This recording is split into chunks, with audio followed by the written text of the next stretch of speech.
हा मुलगा गेलेला आहे तो खाली, परत इकडून बाहेर येतोय.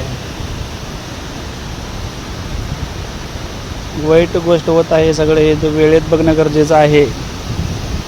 आपण पाहता ही दृश्य आहेत सांगली वसगडे या रोडवरती असणाऱ्या येरळा नदीवरील रेल्वेच्या दोन्ही पुलांचा.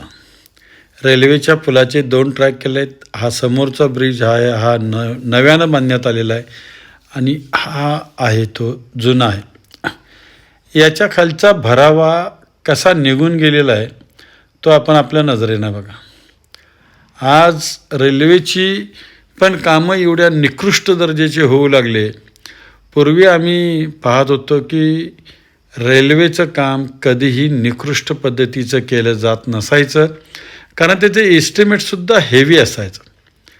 आणि आता एस्टिमेट पण हेवीच असतं, पण काम मात्र निकृष्ट दर्जाचं असतं. याच्या मागंसुद्धा विचार करण्यातलाच एक विषय आहे. हे का चाललं आहे, हे कशासाठी चाललं आहे, हे कशाचं द्योतक आहे, हे जनतेने समजून घ्यायला पाहिजे. हे बघा किती वाईट परिस्थिती आहे.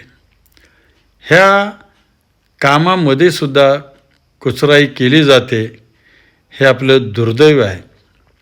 मी शासकीय अधिकाऱ्यांना सांगतो, तुम्ही कुणाला बळी पडू नका, कुणाचा बळी जाईल असं वागू बी नका आणि गद्दारी नको तिथं करूही नका. हीच विनंती. धन्यवाद.